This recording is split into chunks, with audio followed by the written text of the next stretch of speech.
Hello, I'm Margaret Carney, Director and Curator of the International Museum of Dinnerware Design. Tonight is the fourth in our Unforgettable Dinnerware virtual presentations in partnership with the Ann Arbor District Library, and we thank the library so much for hosting this event. If you missed any of our earlier talks, one was a behind-the-scenes tour of the International Museum of Dinnerware Design. The second was Eva Zeisel on An Unforgettable Designer, An Unforgettable Life. And the third, the Unforgettable Dinnerware of Julia Galloway, a potter, featuring her Endangered Species series. And you can find all of these recordings at dinnerwaremuseum.org. And I want to, this is a time where I get to give a plug for all of you who are not members of the International Museum of Dinnerware Design. This is your opportunity to get this newsletter copiously illustrated, and your name will be in it next year. So join the museum today, either by going to our website or mailing us something snail mail. Tonight we're going to have Setting the Standard for Setting the Table, Modern Women Textile Designers. Before we begin our virtual adventure with the collectors Lindsay Pratt and Gregory Spinner, I want to say how much we're all looking forward to this presentation, where they will share some of their favorite tablecloths featuring designs by Marguerita Mergentime, Ruth Reeves, Marion Dorn, Dororthy Liebes, and Mary Wright. Our presenters will weave together biographical and historical information along with vivid images of colorful tablescapes to show how these women working at the top of industrial design during the first half of the 20th century brought modern sensibilities to a deep appreciation of traditional textile arts. While my museum has dozens of tablecloths, table runners, and placemats in its permanent collection, we have nothing to boast about of the caliber of what you're going to see this evening. Our archives does contain some original advertisements, and I brought one here. This is a Simtex ad, and it's on the Simtex tablecloth is pottery. So what we do well is collect the pottery that goes with the ad. So here's Glidden pottery with the poodles on it that are used in the advertisement. So there's only one other object I want to share with you from our permanent collection, which is from our archives, and we just received this recently. And it's an original tag from a tablecloth designed by Russell Wright that was illustrated in one of Ann Carr's great books about Russell Wright. It was part of her research materials that were recently donated to IMOD. So it's better in here because she had it in black and white in her book. So I want to introduce our speakers. Lindsay Pratt is an art historian turned corporate communication executive. She collects the designs of Russell and Mary Wright and likes to squint when she walks by locations of long-lost New York City restaurants to imagine what dining there was like. Gregory Spinner teaches at Skidmore College, where he has curated exhibitions at the Francis Young Tang Museum. He collects a variety of mid-century modern dinnerware, which he complements with vintage textiles and fresh from the garden home cooking. Please welcome Lindsay Pratt and Gregory Spinner.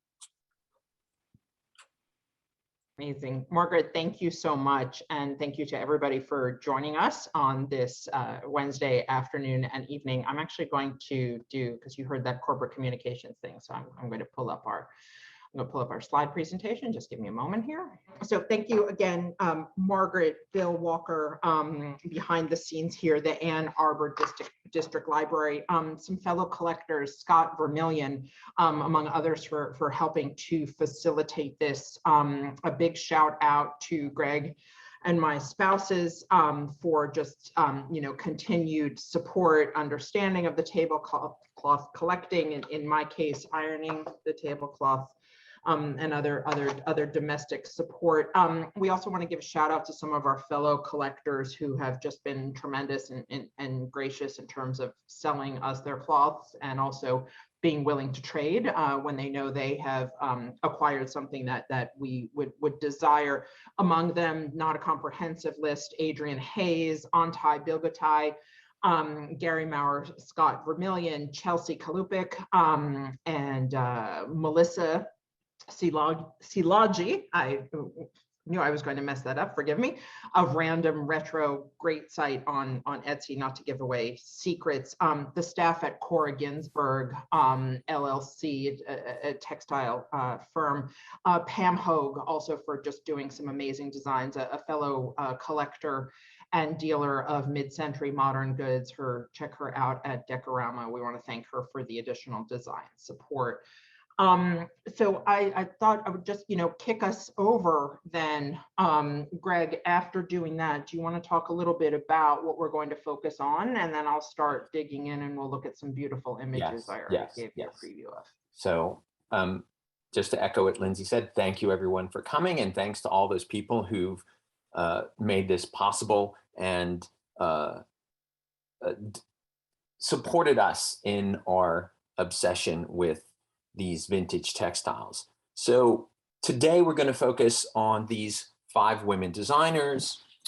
And what I want to just make a few preliminary comments before we actually get into looking at the tablecloths. I don't want to speak very long. That, as many of you know, textiles have for a very long time been considered very traditional, and that gets gendered as women's work. And what makes this particularly interesting to us, besides the beauty of the objects, is the way in which the designers are modernizing textiles. And this is not simply the same thing as modernizing the process, the industrialization of tablecloth making, but rethinking what the product actually is, the way that form and function have an interplay in modern living.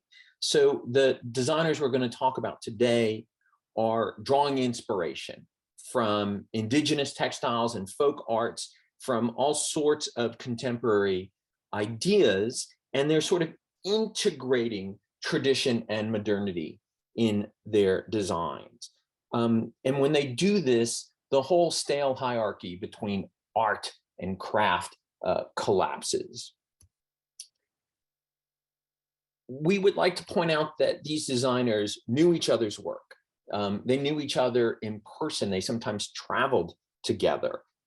This is not the thing that we can talk about a lot today in the interest of time, but it really interests both myself and Lindsay to think about the way in which these are actual people with actual relations to each other.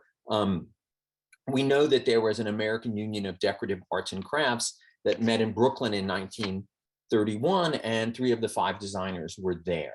So that this interests us, a kind of synergistic effect, if you will, of their work.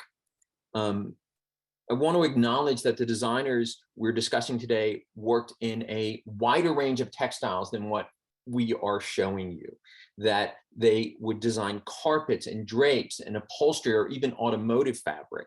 And what we're exclusively focusing on today is designs for use on a kitchen or dining table. And that just reflects our personal interest in using these cloths because they look so beautiful with the dinnerware lines that Lindsay and I collect. And so I'm going to let us get into the slideshow soon. What we want to do is show more than tell. Hopefully you can sit back. Some of you might have a cocktail if I know you. You can sit back, relax, enjoy the show. If you feel a little faint from the beauty, smelling salts, that's good. But we're not going to tell you everything that's in the photo in terms of identifying every possible object in the frame. So I want to tell you that there will be a nice long Q&A session at the end. And so if you have some burning passion or curiosity, then we'll try to satisfy that after the presentation. So save your questions till then. And we are not trying here to give complete career retrospectives or biographies of these 5 women, but to simply sort of show you why we're so interested in their work. And we're happy in another medium to maybe send you bibliography. I'm a professor, so of course, when people have questions, I'm like, well, look, read this. So With that, I'm going to turn it back over to Lindsay, who's going to run this slideshow.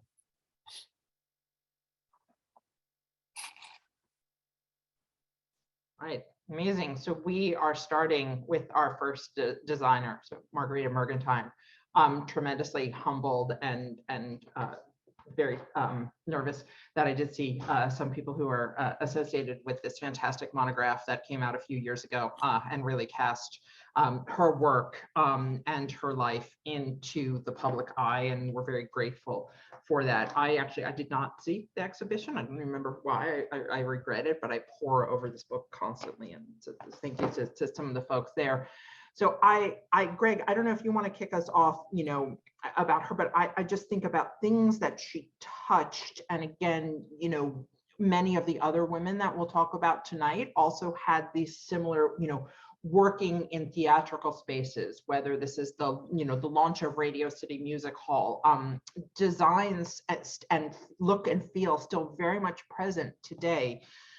If you visited there, coming together in the late 1930s for the 1939 New York World's Fair, and just working also with these New York department stores and such.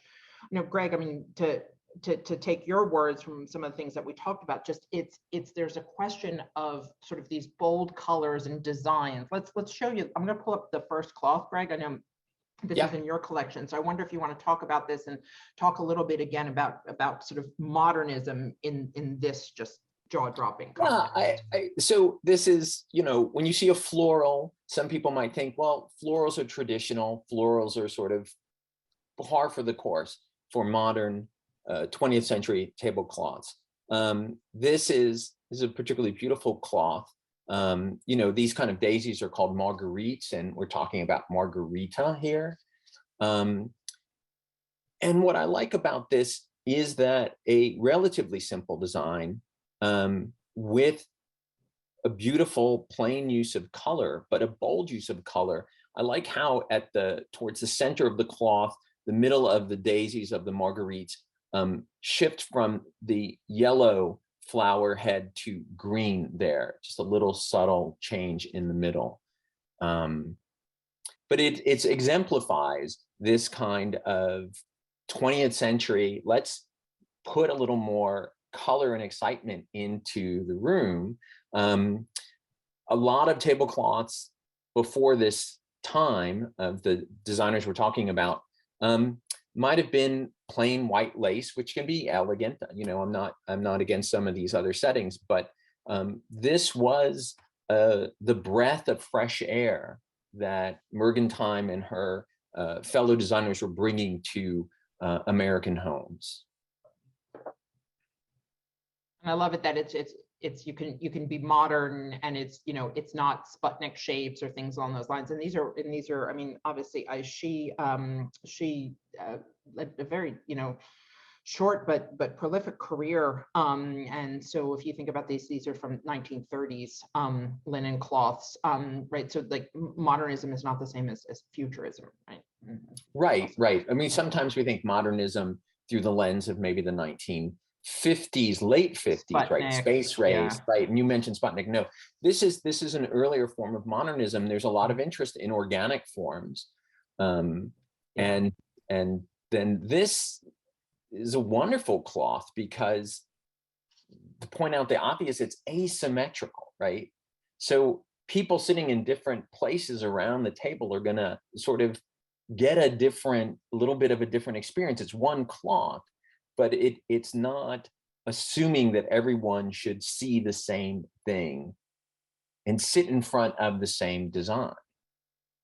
And I love seeing her signature and thinking about what does branding mean? What does that mean? Again, I don't have a definitive answer, but certainly a lot of these cloths are signed. The signature is there. The book American Textiles: Modern Ideas really goes through in some of the evolutions of her signature typography and pieces, and just an amazing, beautiful setting. Sharing also a couple of recently acquired cloths here. I'm so over the snow in the Northeast, and it's a beautiful warm day here, but these are snowflakes I could look at constantly. Just a beautiful pattern. Just for a color note, this is truly purple, and it's just a beautiful purple, really fine, whimsical designs there. I'm getting a little bit of pixelation on the photo. Apologies for that, but just, you know, seeing this. I, as a tablecloth collector, some other tablecloth collectors may like this as well. I love seeing different colorways. So another recent acquisition, this amazing cloth in it's just the most ruby red there. You can see it. So just so you know, the red chairs are, so they're Vitra, but covered in null fabric. And so you see the red popping off of that in the background of our breakfast nook. Love the just sort of the geometric pieces, you know, of this cloth. Again, also signed. This cloth is really interesting. I welcome anybody's expertise on that. It has an unfinished edge, so it has this sort of fringe. Much to my husband's chagrin, a lot of like my shorts and jeans have that kind of unfinished hem. I think it's trendy, so I don't know. I saw this, I was like, yeah, I get it. But so in any case, I just a different treatment. I love setting this when it's 80 degrees out, and I can't wait to set a table with this in the wintertime. It's gorgeous. I mean, you're right. The color is this cerise, this cherry red. And you put snow glass on the snowflakes because you're clever like that. So this is so beautiful. So you know, just thinking about these, I think it's good because it's like, so we've had the natural world, we've had some of these geometric pieces. So as best I have learned from experts who have written here, the Jolly Geranium cloth, not signed Marguerita Mergentime, but a lot of ephemera and ads and pieces there. And I have this in a couple of colorways. It's just so fresh. It's ebullient. I love this idea. My mother, who's on the line, she always, for as long as I could remember, as soon as sort of the frosts were done, she would bust out and plant the geraniums on the front porch for me. I just, you know, I love this idea. It brings joy to the table, slightly different patterns, different colorways, showing it in the blue as well. Again, I don't know, you know, too much about, I don't want to suggest that being signed by her, it meant sort of something different. Again, I welcome anybody who has expertise there, but just really wanted you to capture some of the beauty and just really the detail of these sort of forms of what actually does a stylized geranium flower look like. And I mean, imagining so. By the way, the cake is from the Japanese bakery Harbs in New York. There's one in Chelsea. There's one in Soho. I highly recommend. No calories. Another piece, again, thinking about just my, you know, my fanaticism for New York. The New York World's Fair cloth from 1939. And personal fact, you know, I love weaving together stories. My late stepfather, who was a World War II vet and just passed away earlier this year, when I showed him this cloth, he said, "Oh, I was there," and you know, and we talked about it, and it was just this amazing connection across time and space here. So, and I know I'm sure there are many experts in World's Fair, you know, ephemera collections and understanding this. I don't know that much about it, but I just love the idea of 1939 and the promise of this. And just so many of our designers, we know the Wrights were there. We know Ruth Reeves, who we'll talk about in a moment. We know she did some designs there.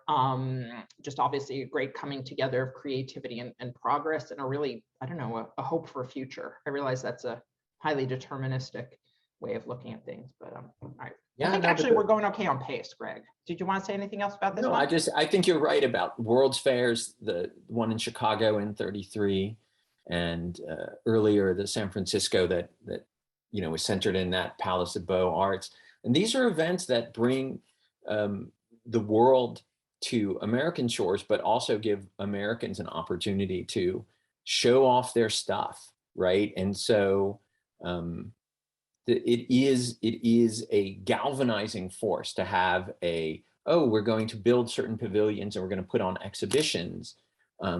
that calls on people to think about, like, what can we represent, what represents us the best. Yeah. And I think that's why people love, especially those 1930s World's Fairs, because the design sense is so sharp in those, for those events. So this is great, and again, just an opportunity to really look at a figure. And I just, you know, similar to you know, to Mary Wright, and think about these, you know, artists of any discipline, of any time, of any gender, you know, lives, you know, relatively short lives, impressive oeuvres created, but sort of the great might have been, you know, in terms of, you know, what other designs may have come if it was this progressive. But I digress.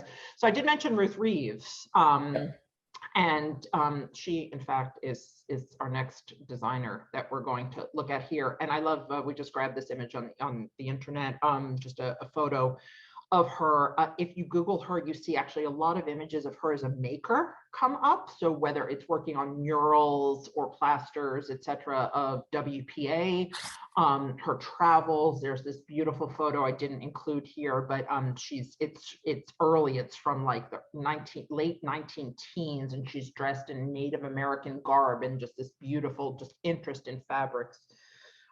Things like that. She was a Californian who moved to New York. We know she lived in New City in Rockland County in the late 19-teens. I've seen some amazing photographs. Her archives are at the Smithsonian. Her archive, wait a sec, Greg, her archives are at Syracuse, but her collection, or is it vice versa?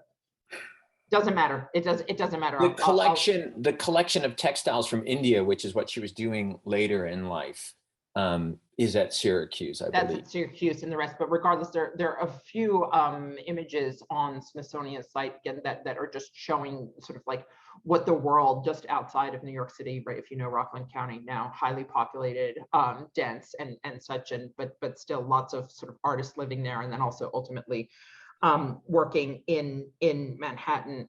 Greg, I'm going to pull up the next slide. This is just your wonderful cloth. Before we talk about this cloth, I did want to say an important period for Ruth Reeves is in the 20s. She spent at least half a decade in Paris, and she was very much part of avant-garde sort of circles, interacting with various cubists and stuff. And so that European experience is, I think, it's clearly influential in terms of the way that when she returned to the States by the end of the 20s, she brought a certain kind of sensibility in terms of her designs. I like that. And Greg, who was she in Paris with? Someone else we're going to talk about later tonight, right? Or Marion Dorn. Yeah, Marion exactly. Dorn. So amazing. So this is a cloth that we know is called La Vista. And one of the things that Lindsay and I both adore this cloth, we have between us a couple of colorways, is that Ruth Reeves traveled to Guatemala. And she made a very close study, very respectful study of indigenous textiles. And she was very clear that in doing this kind of design, that she didn't want it to be a direct appropriation, a kind of just imitation. It was more of an homage to the indigenous Guatemalan textile arts. And so, to state the obvious, you have a printed cloth that simulates the sort of woven qualities and embroidered qualities of more traditional textiles, right? Here in this brown colorway with that darker brown running through it for the grid, this is just a little setting I did with some Francoma pottery from Oklahoma. I think the whole table just sort of pops, really. Yeah, I mean, I feel like it goes with anything. It's also worth saying that like my personal style is entirely normcore. So like I am usually wearing blacks or grays, but I'm obsessed with these patterns. Here is a version, I think we call this cerise. In fact, actually, I think that's the color name that's given in a catalog. Again, looking at connections, we know the names of these cloths because there was a catalog produced in the 1930s by the Edmund Dewan Company, Inc., 225 Fifth Avenue. So that's south, that's right around the Empire State Building, I think. And it's 100 Years of American Design, adapted by Marguerita Mergentime. Jacksonian era, fabulous 40s, Gilded Age, and modern. And in fact, the cloths are there. So the cerise, this cherry is Greg and I were talking the other night, like what looks like black on the screen, and in fact, in person is a very saturated blue, black, purple, black cherry. Just, super graphic. And I love the idea of these panes sort of superimposed across these very graphic, and just her wonderful signature. We're showing it here with, that's actually Russell Wright, some of his theme informal. Similarly, so here you can see actually really the full pattern of the cloth. So this is in this aqua. Greg and I debated about sort of what is that elongated beastie in this sort of leftish foreground? Is it a horse? What's up with the 8 legs? What's happening? But it's just for me, it's pure whimsy. The grid lines here are in fact black. I in reference back to the second presentation in the Dinnerware Museum series, where Scott Vermillion discussed with actually Eva Zeisel's daughter some of her work here. We have some We Modern pieces. I know that's a pattern that is not necessarily from Eva, but I like it, and for me it goes really well. Greg, we're being bad. We're talking about what we set the table with, so. It's a hazard. What can I do? Lindsay, it's a talk about setting the table.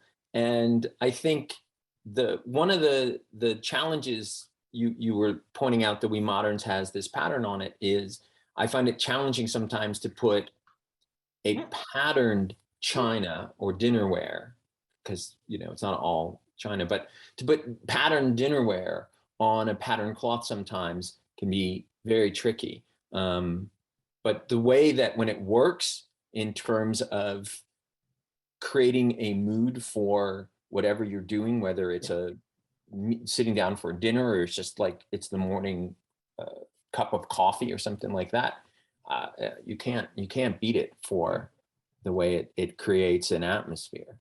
And I think there's something to be said about this, and I'll tease some of the wrap-up comments I wanted to make. I mean, this is the idea of something as basic and as everyday as the table and where you eat. What if you do, in fact, sit down and you have this, and there's conversation, and there's something beautiful around it. Like design is not confined to a museum or to a palace, or there's something, again, whether it's Russell Wright, everyday life. All of these ideas, good design, for everyone.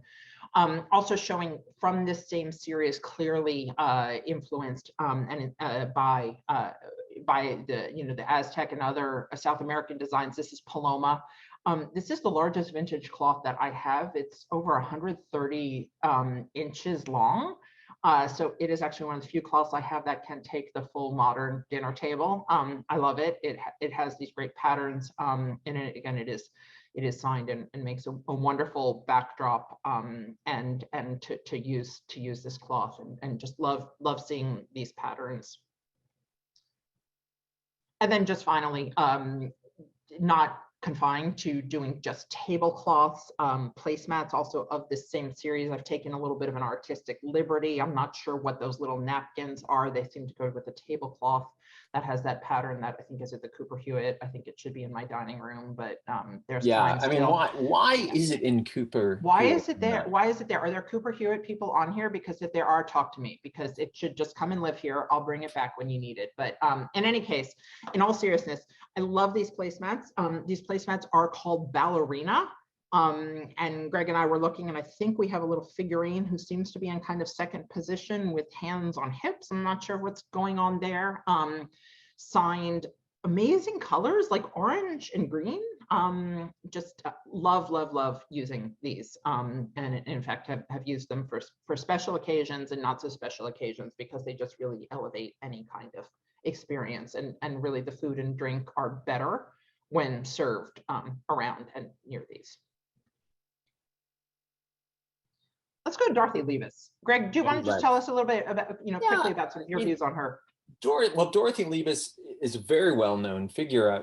sure, as you've said before, there's people on listening who know more about Dororthy Liebes than I do, but she's this major figure in modern weaving and modern textiles.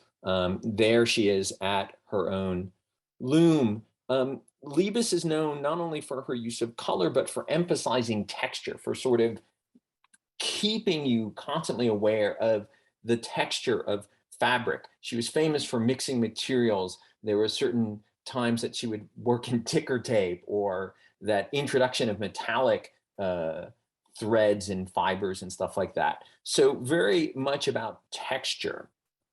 And when she did design for industry, which she did a lot of, she still made the sample that would later be mass produced on like big mechanical looms on her own loom. So there was always this kind of quality of her own hand, her own touch. So she's amazing because there's this homespun quality, the texture that is aligned with a very sophisticated sense of color, a brilliant color palette and brilliant designs. I think we should look at what we have here from Ms. Liebes. I mean, so that tag right there, the original Leacock paper tag, gets right at it. Texture prints, right? You can see as you are looking at it that the almost pointillistic representation here is like the warp and the woof. You know, you're seeing the sense in which, even though this is printed, that it should sort of have a tactile dimension, because it's trying to recreate the texture of woven fabric with printed cloth. Absolutely, and thank you to our tablecloth friends for providing that. So this cloth, and this is just so fascinating to me. Fun fact: my mother is on the line. She's probably clapping right now because this is her 1968 wedding china and flatware. And thank you, Margaret, and the Dinnerware Museum, because in fact these were part of the virtual exhibition last year on wedding china. But looking at this in terms of what does a printed tablecloth look like so it can emulate texture, it's just like the coolest. I call it trompe l'oeil, whatever you want to call it. I just think it's fantastic because it's perfectly smooth, even when it's not perfectly ironed. But thinking about the texture, texture there. Greg, I want to pick up the pace for us just because we have a lot of great stuff to get to. That's good. So and I want to make sure we have time for questions, and yes. Margaret's going to tell everybody about great things.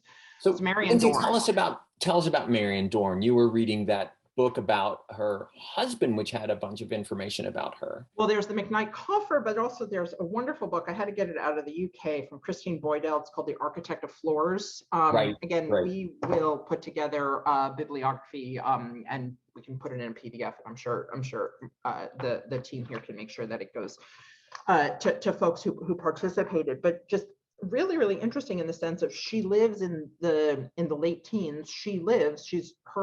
Her first husband is Ruth Reeves' neighbor. And there's this great picture of them, just like, it looks like it's taken to me in like the Dust Bowl of the Midwest, and it's like taken in New City where they're like giant high-rise condos now. But in any case, so they knew each other. She goes to the UK, where she becomes a really prolific designer of just these Art Deco floors in public spaces, theaters, hotel lobbies, rugs, just amazing designs. At some point, she then repatriates, if that's the right word, to the US. She comes back in 1940. And then really starts having, again, her own a design career in her own right. I'm really curious in terms of, how do we think about these things about artists and such, right? So you'll see by the signature, right? So the tablecloths that we know of that are signed by her are signed with the Marion V. Dorn. I think Victoria is her middle name. She's indexed, for example, by Cooper Hewitt and others as Marion Dorn Coffer.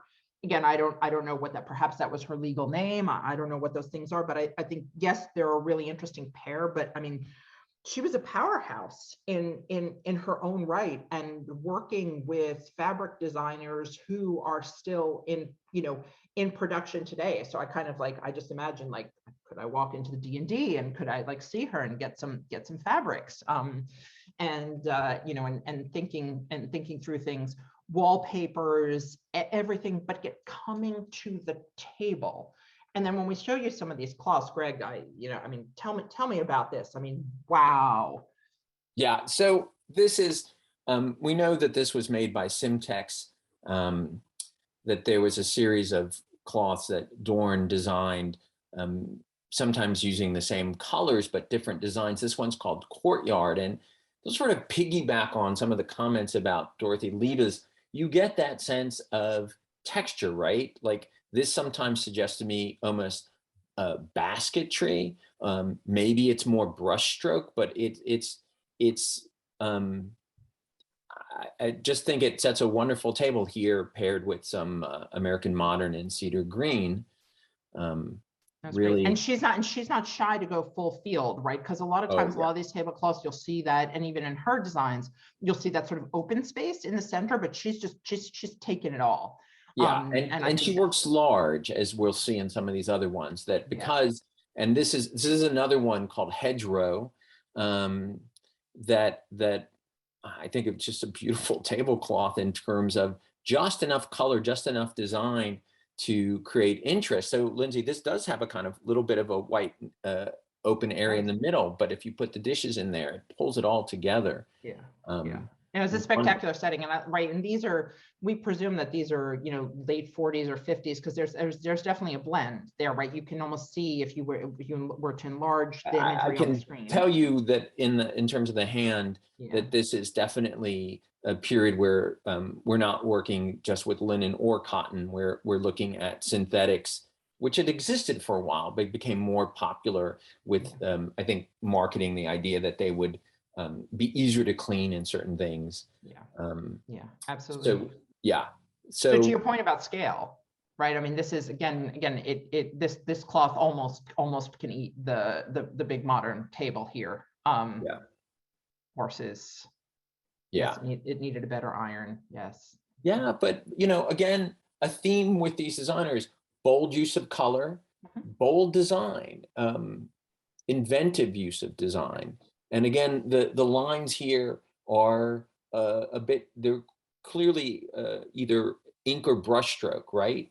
So that's also, from a design perspective, I just think about that, you know, in terms of like sort of that stepping in and out of the frame, right? Look at how the horse is against the background. To me, this is modernity. This, I don't know. It's a great design. And then really shifting gears, where you're like, wait a minute, is this the same person? And you know, I sort of romanticism. Greg, I'm going to let you talk about this so I don't mispronounce it, because obviously you know a lot about this as a visual culture. This is a Lee cloth. I think it's linen. Might be 100% linen. Tell us about the sort of the interest in Persian miniatures. So the interest in Persian miniatures, there's an older text, the Rubaiyat of Omar Khayyam, sort of Sufi inspired Persian poetry, and in the Victorian period, Fitzgerald did this famous translation. It was very popular then, and it had a great resurgence in the post-war years, that people were reading it a lot. The Folio Society could sell a lot of copies. And so you see, in not just with Marion Dorn, but you see with Thomas Keith and Pat Pritchard and some of these other people, that everyone starts to work in this little bit of homage to Persian miniatures. And this is Dorn's take on it. And so that's why you get so many smaller compartments, right? Because it's recreating the miniatures, and sort of the vignettes, the storytelling vignettes are here. So Lindsay, you've laid out for us 3 different colorways in that first photograph. Yeah, and these cloths are signed. You can barely see it on in the red and gray one there. What I think is so interesting about this, and actually just pivoting to something that's a very different design, This cloth just arrived today. I was super excited to be able to include it. So this is perhaps Beat the Drum. This is she does a variety of different drum patterns, both in her sort of wallpaper and things done in the UK, and then presumably coming back to the US. This is linen. It doesn't have a tag or a maker.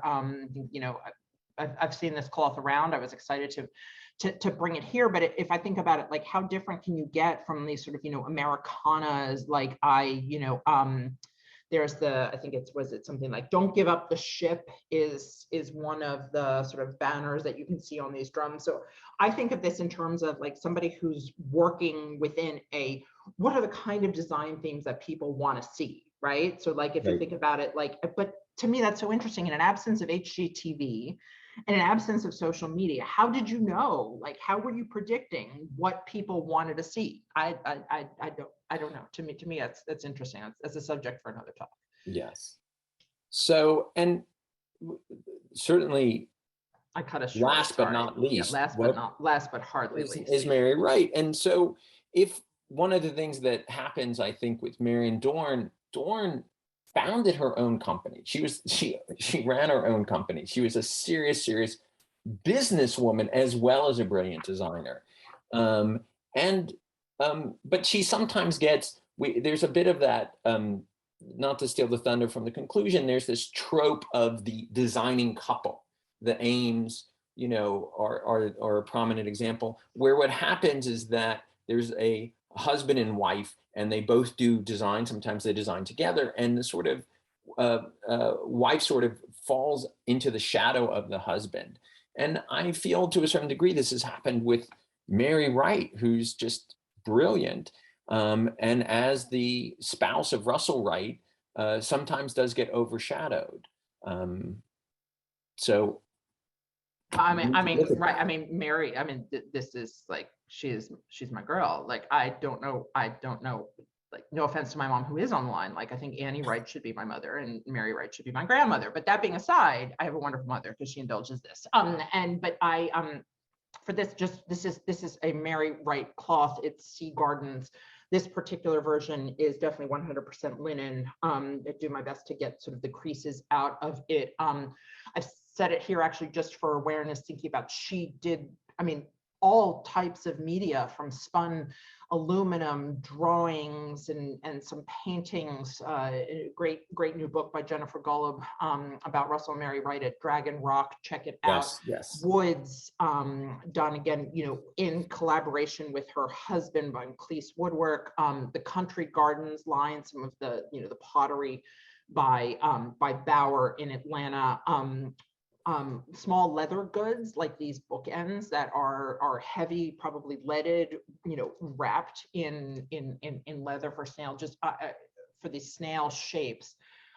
Just amazing. And I'm fortunate enough to have this cloth in a second colorway, and it just, I mean, it just sets a table so nice. Just slays. It slays. It's I see this and I'm just in awe that you know, I can eat breakfast on this. And yes, and we do, this one is a completely different hand from the same design. This actually does bear a Spun Glow label sewn in, which we know is some sort of sub brand of Leacock, but it is a spun in rayon. It has a completely different hand. It sets different, but just absolutely spectacular. So this is the last visual slide we have, and we're going to kick to questions in just a minute. But before we lose folks, because I'm sure we're running long, we wanted to make sure that Margaret has enough time to tell you about some of the exciting programming that will be coming next, and then we're going to pick up some Q&A that you might have. So I'm going to pull down the slides. Margaret, the floor is yours. So can you change the? You're on the wrong image. I pulled the slides down. I didn't know if you wanted to show something, so. Thank you. That was wonderful. I could listen to you guys all evening. And then I want to come over and have some pancakes on that beach tablecloth you had. That was fantastic. So I wanted to let you know that we're not done here, so stay here so you can ask some questions and hear other people's questions if you don't have one yourself. But just before everybody goes off with their questions, I want to remind people that there's no more talks this summer, but in the fall, we're going to be resuming programming. And we have a whole spate of speakers this fall, and that includes September 14th, Michael Pratt is going to talk about, and this won't be any surprise to you, mid-century modern dinnerware. And on October 12th, Christopher McPherson is going to talk about living with plastics, the promise of mid-century melamine dinnerware. And November 9th, Julie Muniz, the archivist and curator of Heath Ceramics in Sausalito, California, will talk about Edith Heath and the history of Heath Ceramics. And on December 14th, I know this is a long time away, you can start thinking about Christmas, Peter Sanger, ceramic artist and designer, will be speaking about Sanger porcelain. And just one other announcement, we do have an exhibition opening, this is the International Museum of Dinnerware Design, you're still with us, opening on June 29th. This is in person, but it will also be available virtually at our website at that time. It's called A Perfect Pairing of Cookbooks and Dinnerware, pairing selections from our collection with the Janice Bluestein Longoni Culinary Archive at the University of Michigan. You can see here we have a kind of pop art lunchbox with a Charlie Brown bag cookbook from the library. But anyway, now we want to turn it over for questions and answers. And I think Bill Walker and whoever else can read the chats that I can't read.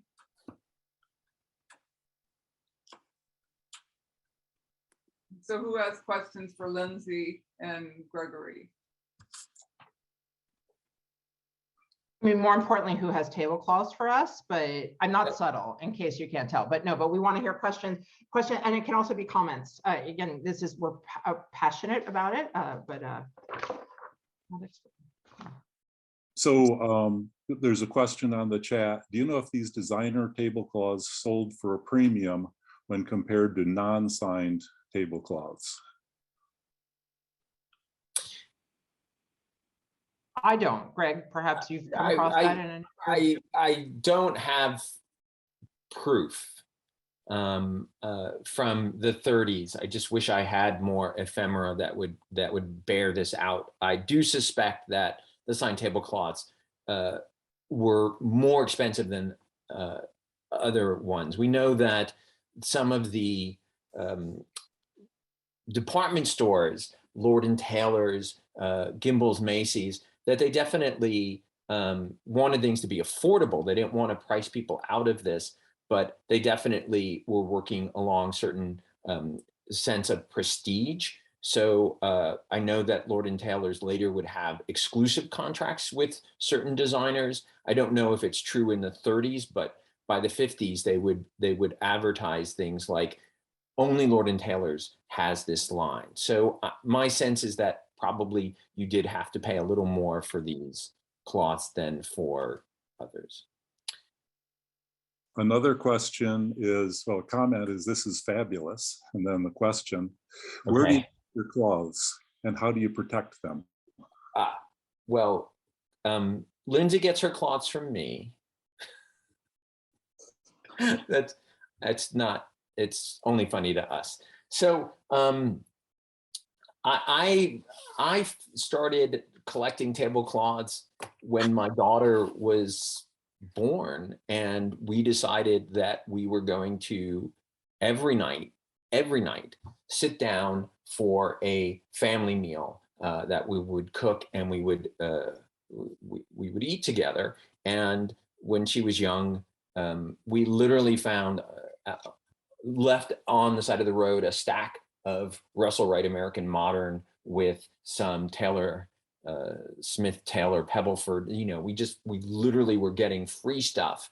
And because I was looking at these older dishes that I loved using, I started to look around at yard sales and church rummage sales and things like that for tablecloths. And so the honest answer is that it used to just be that I would just find them for nothing, you know, as we say, in the wild. And then that isn't the case anymore. And some of these other ones, I had to, well, they're just, I can't admit in public the nefarious deeds I had to do to get some of these cloths.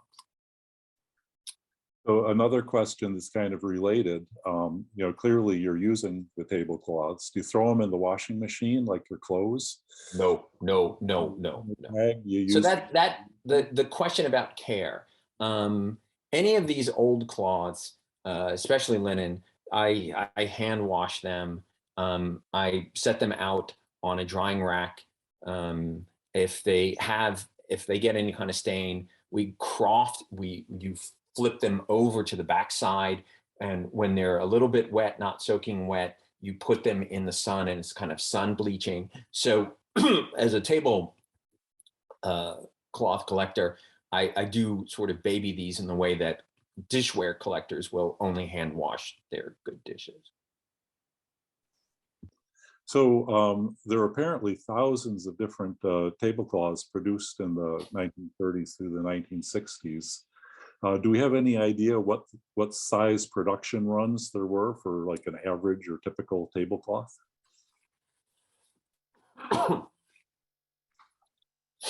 I do not. It's a good question though, but I would assume that there were multiple runs based on the fact that we see, again, similar designs in slightly different fabrics, potentially by different makers or something along those lines. I don't have a sense of scale.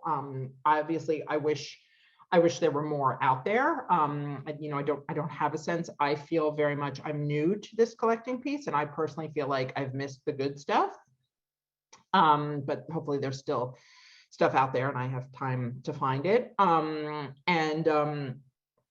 my sense is like, I don't know what a limited production run was, but these were meant to be sold in department stores, not just, New York based or others. So I think there has to have been at least some sense of scale. What it is in terms of, the mass production like of something like you get at Target today, I don't know. But that would be really interesting to quantify. I haven't come across any of that. Yeah. I mean, based on other cloths that I've seen, any of the things that I think we showed you today would qualify as scarce. So even if they were mass produced, they were never produced at in the same quantities as some other patterns that were just more conventional. So that it makes them harder to find, but I just don't, I wish I had a better sense of, what if someone said, oh, let's run off some of these, how many would be made at once? I assume thousands at a time, but I don't know. So we have a user who has raised their hand. Yeah. So I'm gonna unmute this person to so they can ask their question. Great. At least that's what I'm going to try to do. Yeah. Hi, thanks. I really enjoyed the presentation, and I just wanted to comment that I have run across various secondhand stores in years past, and I sort of started a collection of kitchen towels, and the ones that I have never been used. And some of the designs, like it looks to be from the 50s and stuff, Mm-hmm. have a very similar kind of a little bit avant-garde designs Mm-hmm. and colors. And I just wondered if these designers also had some of their work on like kitchen towels. And they do. So Mergentime, the Jolly Geraniums was on, actually, I think it started as a tea towel or a kitchen towel before it became a tablecloth. Definitely. Yep. Yeah. So definitely, I don't know if it's true for everyone we talked about today, but definitely, in fact, I know by the time we talk about the 1950s that sometimes you could buy the towel that matched the tablecloth that might even match an apron in some cases. Yeah. Well, thank you. That's good to know. I think some of them have names on them, Yeah. but they didn't really mean anything to me. So I have to go back and take a look because it might possibly be a name that's recognized. Sure. You can always, Lindsay, how do people get in touch with us when they want to know? I know. Slide into my DMs on Instagram. If you don't do that, I'm lindsay.procht@gmail.com. Would love to hear you. I'd be happy to talk about textiles at any time. Great, And I thank you. promise you, I won't do a hard hustle. No. Okay. We're running low on time. But I know Okay, we're almost so on time. other questions or Could we comments? hear from Virginia, please? Could we Oh, do that? Virginia, I see, yes. Hi, Virginia.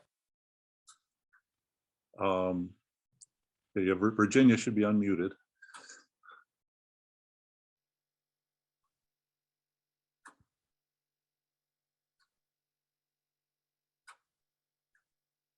Not sure she raised her hand inadvertently. Oh. Oh, wait. Well, another question. Okay.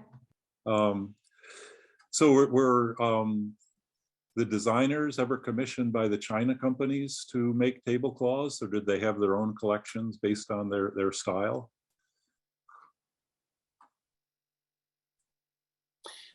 I'm not sure if I followed the question. Did the Yeah, I guess dinnerware companies commission people to make cloths that might go with their dishes?